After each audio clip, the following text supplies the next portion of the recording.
여호와의 그 말씀을 즐거워하는 복이 있는 사람, 이 제목으로 말씀을 전하려고 합니다. 사랑하는 지체 여러분, 여러분은 복이 있는 사람입니까? 아멘. 그렇습니다. 아멘이죠. 여러분은 이미 복받은 사람이고 지금 복을 받고 있으며 앞으로도 계속해서 복을 받을 사람입니다. 이 복 있는 사람과 관련해서 여호수아는 루벤 사람, 또 갓 사람, 므낫세 반 지파에게 이렇게 권면했습니다. 여호수아서 22장 5절입니다. 함께 읽습니다. 오직 여호와의 종 모세가 너희에게 명령한 명령과 율법을 반드시 행하여 너희의 하나님 여호와를 사랑하고 그분의 모든 길로 행하며 그분의 계명을 지켜 그분에게 친근히 하고 너희의 마음을 다하며 성품을 다하여 그를 섬길지니라 하고. 아멘.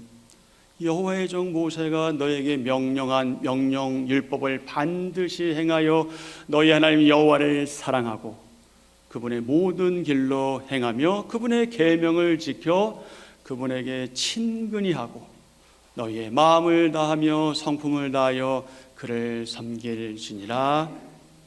아멘.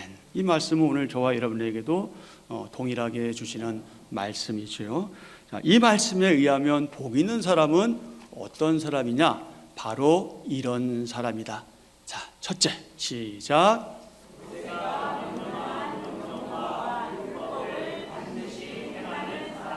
이 사람이 어떤 사람이다? 복 있는 사람이다. 둘째, 이 사람이 누구다? 셋째, 이 사람이 누구다? 복 있는 사람이다. 넷째, 그 사람이 누구다? 복 있는 사람이다. 다섯째,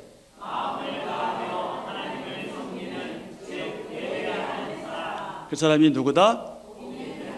누구다? 저와 여러분이다. 바로 그 사람이 저와 여러분입니다. 사랑하는 지체 여러분, 저와 여러분 이미 복이 있는 사람이고 하나님과 하늘 앞에서 이렇게 고백하는 성도이지요. 우리 함께 고백하겠습니다. 하나님께서 나를 구원하셨습니다.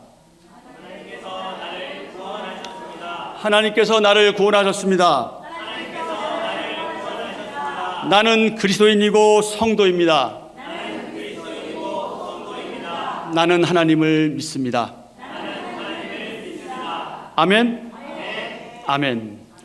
여기까지는 너무 좋아요. 이런 고백 너무 귀하고 아름다운 고백입니다. 좋습니다. 그런데 이렇게 고백하고 있는 저와 여러분을 서로가 어떻게 보고 있는가? 이런 고백에 대해서 객관적으로 우리 지체들이 맞아. 저 사람은, 저 형제는, 저 직분자는 누구는 맞아. 그 고백대로 사는 사람이야. 이런 평가와 인정을 상대방들이 하고 있는지 굉장히 중요한 질문이거든요. 야, 저 사람이야말로 진짜 믿음이 있는 진짜 그리스도인이야. 정말 성도야. 이게 우리끼리 이런 인정이 되면 더 좋고요. 우리 주위에 있는 바깥 사람들, 이 지역사회 주민들 입으로부터 그런 평가를 듣는다면 더할 나위 없겠지요. 그럼 저와 여러분 우리는 어떻습니까? 여러분 우리는 이런 평가, 이런 인정을 받고 있습니까? 저 사람은 진짜 그리스도인이다. 저 사람은 정말 성도다. 저 사람은 적어도 자기가 한 말하고 행동이 일치한다. 물론 나도 부족한 건 알지. 저 사람이 아무리 잘 믿는다고 완전하겠어? 그러나 적어도 저 사람은 신용이 있는 사람이야. 저 사람은 약속을 하면 지키는 사람이야. 그래서 그 신뢰를 받고 있는가 하는 그런 질문이죠. 하지만 여러분, 사실 사람의 인정은 하나님의 인정보다 중요하지는 않아요. 사람의 인정받는 게 더 중요합니다. 그런데 우리가 우리 입술로 사람의 인정이 뭐가 중요해? 하나님의 인정이 중요하지. 이렇게 말해서는 안 됩니다. 우리 그렇게 말해서는 안 돼요. 감히 그렇게 말해서는 안 돼요. 하나님께서 이렇게 우리를 평가하신다고 저는 믿습니다. 너는 내 아들이고 내 딸이다. 너는 내 자녀다. 너는 의인이다. 너는 내 마음에 합한 자다. 너는 나의 종이다. 뭐 이런 평가들을 하나님께서 우리를 향해서 하실 것이라 믿습니다. 하지만 여러분, 그럼에도 사람들 그리고 우리 지체들 서로의 인정, 평가, 그거 너무 중요합니다. 왜 그럴까요? 하나님의 평가는요, 우리의 주관적인 생각에서 올 수 있기 때문에 그래요. 사실 우리는 잘 믿지 않으면서도 잘 믿는다고 스스로가 착각할 때가 있어요. 여러분, 우리가 이 보이는 경건의 모양, 즉 예배에 참석하고 헌금하고 또 교회에서 어떤 봉사하고, 이것 자체가 하나님을 잘 믿는 건 아니에요. 그러나 하나님을 잘 믿는 결과이기도 합니다. 그것은 아무도 평가할 수 없어요. 그건 자기 자신도 모를 수 있어요. 자기 자신도 자기에게 속을 수 있어요. 그래서 주관적일 수 있는 거예요. 그런데 성도들, 지체들, 타인의 평가는 객관적일 수 있어요. 물론 거기에도 주관적일 수 있어요. 잘 모르고 이해하지 못하고 알지 못하고 단면만 보고 판단할 수 있기 때문에 그런 점에선 주관적일 수 있으나, 적어도 한 사람이 아니고 두 사람도 아니고 세 사람도 아니고 10사람이 20사람이 더 많은 사람들, 그래 그 사람은 그런 사람이라는 평가를 받는다면 그것은 주관적이기보다 객관적이잖아요. 여러분, 주관적인 것보다 객관적인 평가가 중요하거든요. 그런 주관적인 평가를 혹시 우리가 귀 기울여 듣는다면 우리 자신을 위해서 너무나 유익한 일이죠. 우리가 그런 평가를 들을 때에 혹 우리에 대해서 별로 안 좋은 말, 좀 불편한 말, 이런 얘기를 하더라도 저게 나를 위해서 하는 말이고, 그래 내가 그렇게 못 살았지, 내가 그렇게 살아내야 하는데 못 살았지, 오죽하면 저 사람이 나한테 이런 얘기를 할까, 여기에 우리가 마음을 기울여야 하는데, 오히려 우리가 그것에 대해서 불편해한다면 우리는 성장할 기회를 잃어버리고 마는 거죠. 여러분, 사람들은요, 더구나 비신자들, 불신자들, 소위 말하는 세상 사람들은 하나님 보지 못해요. 하나님 볼 수 없어요. 우리도 하나님 본 적이 없잖아요. 그러니까 사람들은 무엇을 보고 하나님에 대한 이해를 해요? 하나님을 믿는 저와 여러분, 성도라 불리는 저와 여러분을 보고 하나님을 이해하게 되는 거예요. 그러니까 사람들은 성경보다 먼저 앞서는 게 뭐냐면 저와 여러분의 삶이에요. 우리가 어떻게 살아가냐, 우리가 어떻게 말하고 우리가 어떻게 행동하느냐. 생각은 모르잖아. 생각은 누구도 모르잖아. 나 혼자만의 세계니까 아무도 내 생각은 알지 못해요. 근데 사람들은 적어도 우리가 말하는 것, 우리가 행동하는 것은 보잖아요. 어제는 이 말했는데 내일은 저 말하고, 이러면 그거 아닌데 라고 생각할 수밖에 없지 않겠어요? 매우 중요한 이야기거든요. 사람들은 성도인 저와 여러분을 보고 판단할 수밖에 없어요. 사람들은 저와 여러분을 읽습니다. 우리를 이렇게 쫙 읽어내, 스캔하듯이 우리를 읽어내요. 우리를 읽어요. 왜 그러냐면 우리는 예수 그리스도 그분의 편지이기 때문에 그래요. 우리가 육안으로 볼 수 없지만 우리 이 머리부터 발끝까지 예수님의 편지 글이 쭉 적혀 있는 거예요. 그게 우리의 삶에서 행동에서 나오는 거예요. 물론 부족하고 잘하지 못할 때도 있지만 그걸 말하는 게 아니라 아주 기본적인 얘기를 하는 거예요. 적어도 우리에게 적혀진 그 말씀을 사람들은 보고 판단하고 평가한다. 고린도후서 3장 2절 3절입니다. 너희는 우리의 편지라, 우리 마음에 썼고 무엇 사람이 알고 읽는 바라. 너희는 우리로 말미암아 나타난 누구의? 그리스도의 편지니. 우리로 말미암아 나타난 그리스도의 편지니 이는 먹으로 쓴 것이 아니요 오직 살아계신 하나님의 영으로 쓴 것이며 또 돌판에 쓴 것이 아니요 오직 육의 마음판에 쓴 것이라. 아멘. 우리의 정체성, 우리가 누구라고요? 그리스도의 편지라. 그러니까 우리는 그리스도의 편지예요. 사람들인 그리스도의 편지인 저와 여러분이 생활하는 모습, 특히 말하는 모습, 행동하는 모습, 이거를 보고 야, 저 사람은 참 그래, 괜찮네. 야, 이건 아니지 않나? 아, 저 사람은 성장하고 있어. 아니, 저 사람은 성장하지 않는 것 같아. 저 사람은 좀 맨날 말은 그렇게 하는데 앞뒤가 다르네? 뭐 이렇게 판단하고 평가할 수밖에 없다는 거죠. 여러분, 여기에 우리가 얼마나 생각하고 말해야 하는지, 우리가 얼마나 말 조심해야 하는지, 그 시와 때에 맞게 적절한 얘기를 해야 하는지 돌아보게 되지요. 사실 여러분, 우리가 침묵하고 있으면 괜찮은 사람처럼 보입니다. 그런데 우리가 말하기 시작하면 우리의 빈곤함, 우리의 부족함이 다 드러나요. 그래서 가능하면 여러분, 말수를 줄이는 게 유익합니다. 그렇다고 말할 때 말하지 말라 그런 얘기가 아니라, 우리가 이 말을 할 때 굉장히 생각하고 또 상대방을 고려하고 배려하면서 말을 할 때 서로에게 유익이 있는 거예요. 우리가 그런 훈련을 계속해서 해오셨는 줄 알고, 또 여러분은 그런 분들인 제가 압니다. 사랑하는 여러분, 저와 여러분, 우리는 누구이며 우리는 어떤 사람입니까? 우리는 이미 복 있는 사람이잖아요. 우리는 복 있는 성도잖아요. 그렇다면 우리는 과연 저나 여러분, 우리는 정말 복 있는 사람답게, 정말 복 받은 사람답게 그렇게 성도다운 삶을 살고 있는지, 우리가 이제 가을 이 한 해를 마무리한 시점에서 한번 저도 그렇고 여러분도 그렇고 한번 각자 자신들을 좀 말씀에 비추어서 좀 돌아보면 좋겠다. 우리는 복 받은 사람답게 생각하고 복 있는 사람답게 말하고 복 있는 사람답게 행동하고 있는지, 우리 주님께서 산상보험 가운데 말씀하신 이 팔복을 받아 누리는 복이 있는 정말 거룩한 성도답게 저와 여러분이 그렇게 살아가고 있는지, 그리고 무엇보다 우리가 고백한 대로, 우리가 말한 대로 신행일치, 믿는 것과 행동하는 것이 가능한 대로 일치하고 있는지, 내가 전에는 이런 일이 생기면 난 이렇게 할 거야 라고 얘기했는데 상황에 따라서 그것을 뒤집는 그런 일은 우리 가운데 적어도 없어야 하고요. 설사 그렇다 할지라도 우리는 그것도 받아들이고 이해할 수 있는 그런 넉넉함과 너그러움을 우리가 소유해야 할 거라 그렇게 여겨집니다.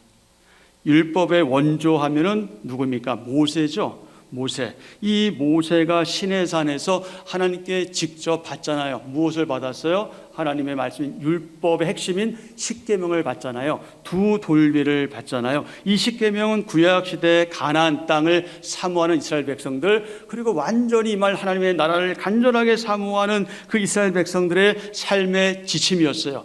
십계명은 그들에 있어서 절대적인 것이었잖아요. 그리고 그 외에 율법도 주어졌는데, 지금 오늘날 우리에게는 이제 율법은 주님 모두 완성되었기 때문에 그렇게 율법 행위는 큰 의미가 없지만, 적어도 십계명은 우리에게 너무나 큰 의미가 있고요. 그 정신은 그대로 지켜야 되고요. 그리고 산상복음의 말씀, 그리고 특별히 시편 1편과 관련해서 팔복은 이미 임한 하나님 나라에 살았던 신약시대에 존재했던 믿음의 선배들, 그 이후에 살았던 신앙의 선배들, 그리고 오늘을 사는 저와 여러분에게 있어서 절대적인 삶의 지침입니다. 우리가 어떻게 살아가야 되지? 라고 할 때 우리는 그 말씀대로 살아가면 되는 거죠. 그런데 불행하게도, 참 안타깝게도 또 아쉽게도 오늘의 기독교인, 하나님의 사람들, 인격적 성전, 교회 공동체, 성도라 불리는 그런 많은 사람들이, 아마 거긴 저도 들어있겠죠. 이러저러한 이유들 때문에 비신자들에게 손가락질 받고 욕을 먹고 있습니다. 게다가 일단의 성도 속에 포함된, 성도라고 할 때는 지체들과 목사 다 들어가는 거예요. 저도 들어가고 여러분도, 우리 모두가 다 성도인데, 이런 성도들이 아무렇지도 않게 무책임한 말하고 막 함부로 말을 내뱉고 비상식적이고 몰지각한 행동들을 일삼으며 일상적인 각자 삶의 현장에서 좋지 않은 일들 거기에 연루되어 있고, 심지어 각종 범죄에 그렇게 깊숙이 연루되어 있다면, 그것 때문에 하나님마저 조롱거리를 만든다면 이거 얼마나 안타까운 일이겠습니까? 여러분, 우리 각자가 너무나 존귀하고 귀한 존재들이에요. 내가 어떻게 행동하에 따라서 하나님의 이름이 영광이 되냐, 그렇지 않느냐, 기로에 서게 되기 때문에 우리 삼가 조심해야 될 이유가 바로 거기에 있는 거죠. 대체 여러분, 이거 왜 그러는 걸까요? 왜 거룩해야 할 천국 시민들인 성도들이 오히려 이 비신자들에게, 하나님과 관계없는 사람들에게, 좀 심하게 말하면 사탄의 문화 속에 깊이 빠져있는 사람들에게 거룩한 성도들이 왜 손가락질을 받고 살아야 하냐, 이 말씀입니다. 여러분, 이게 웬일입니까? 기독교를 희화해서, 기독교를 우습게 여겨서 개독교라 부르는 것도 모자라서 거룩한 교회가 거룩하지 않은 이 세상으로부터 오히려 부정적인 평가를 받고 판단을 받고 욕을 먹고, 심지어 너네 이렇게 살아야 되지 않냐라고 도전까지 해요. 우리가 왜 이렇게 살아야 하죠? 그 이유 가운데 하나가 무엇일까요? 다른 무엇보다 구원은 받았는데, 믿음도 있는데, 신앙생활도 했는데 하나님의 마음을 몰라서 그래요. 하나님께서 성경을 통해서 말씀하시는데 성경과 나는 관계없이 사는 사람들이 너무 많다는 거예요. 이 시대의 기독교인들 가운데. 이게 그 출발점입니다. 이게 그 출발점이에요. 성경의 기초에서 내 신앙과 삶이 연약하고 부족하지만 그래도 일치해야 되는데 이렇지 못한 거예요. 성도로 불리는 일단의 교인들, 일단의 목사들의 말과 행동이 너무나 달라요. 너무나 일치하지 않기 때문에 세상 사람들은, 우리를 읽는 세상 사람들은 에이구 너나 잘해, 너나 믿고 천당 가라 그러는 거 아니겠습니까? 얼마나 모욕적인 언사예요. 여러분, 그럴 때 기분 나빠하셔야 돼요. 마음 상해하셔야 돼요. 애통해 하셔야 돼요. 화내야 돼요. 스스로에게. 왜 내가 저들에게 이런 소리를 드려야 되는가? 내가 어떻게 살았길래, 내가 어떤 모습으로 존재하기에 저들에게 이런 모습을 듣는가? 이런 평가를 받는가? 생각하셔야 돼요. 애통하셔야 돼요. 슬퍼하셔야 돼요.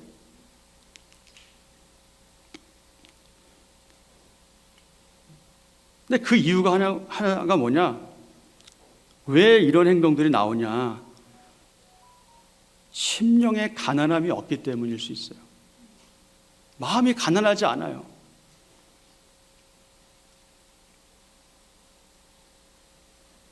어쩌면 믿는다고 하는 저와 여러분, 우리 성도들이요, 하나님을 말하지만 하나님보다 다른 걸 더 좋아하고 있는지도 몰라요.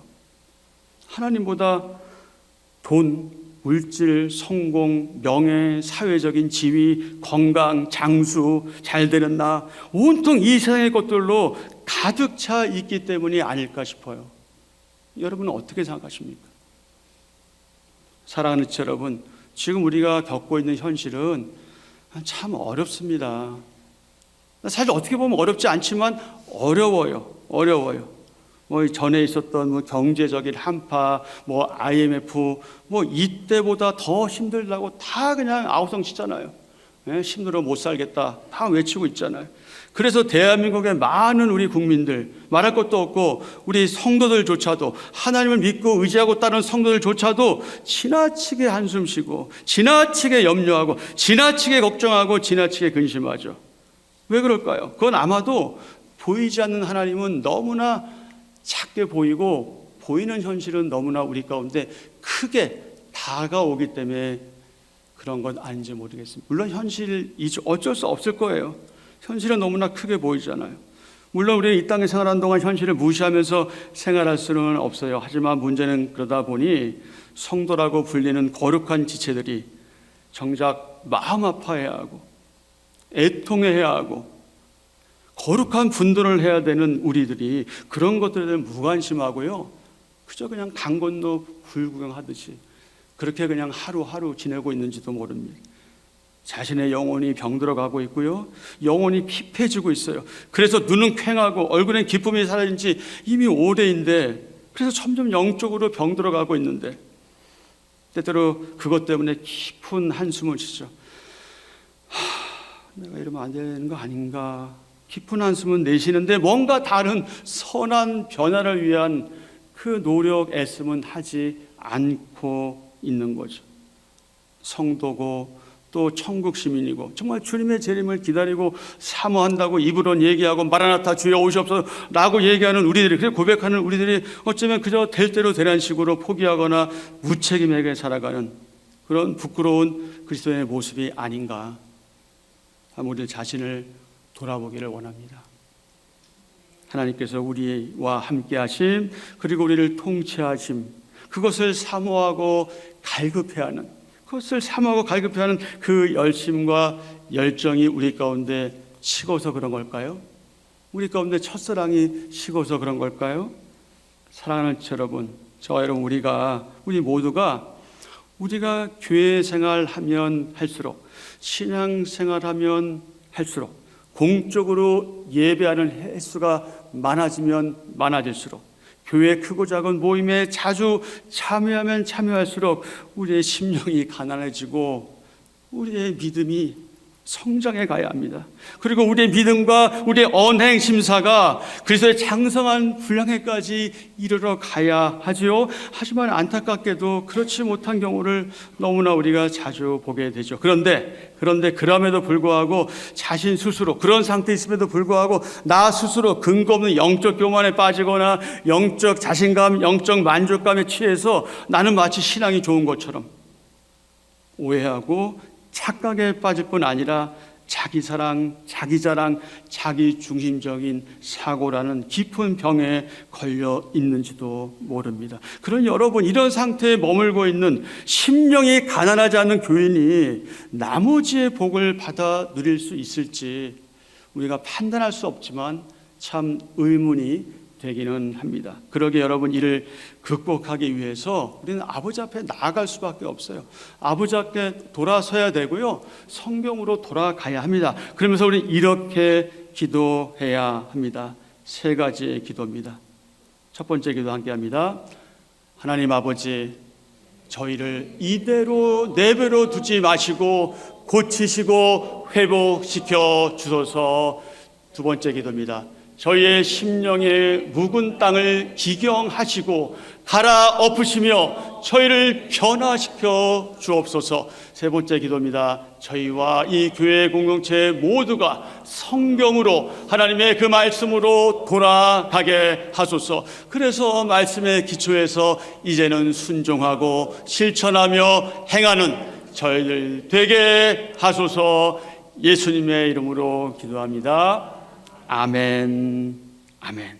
온 세상에 흩어져 있는 보편적인 지역교회는 말할 것도 없고 한국교회, 그리고 우리 한빛 전원교회, 우리 신앙 공동체 한 지체인 저와 여러분, 우리는 스스로 이렇게 몇 가지의 질문, 몇 가지의 물음을 던지면서 여러분 앞으로 어떻게 할 것인지 스스로 선택하셔야 됩니다. 첫째,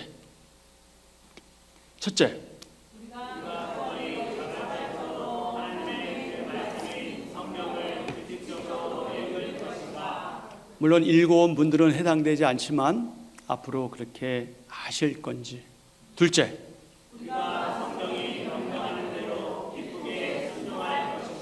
셋째,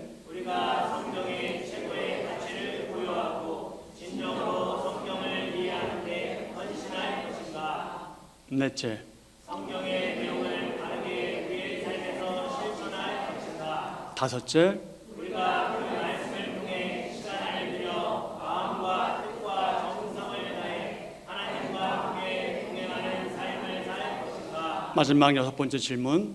우리의 구체적인 삶의 현장에 가정, 학교, 직장, 일터, 지역 사회에서 어떤 처지와 환경에 놓여 있든지 하나님의 그 말씀의 내용을 용기 있게 개인적으로나 공개적으로 말하고 증거할 것인가. 이 질문입니다. 이 질문에 대해서 여러분 스스로 답변을 하십시오.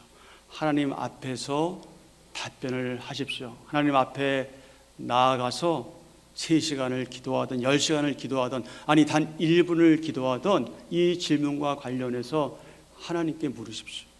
제가 어떻게 살아가야 되겠습니까? 제가 이제 어떻게 살아가야 되겠습니까?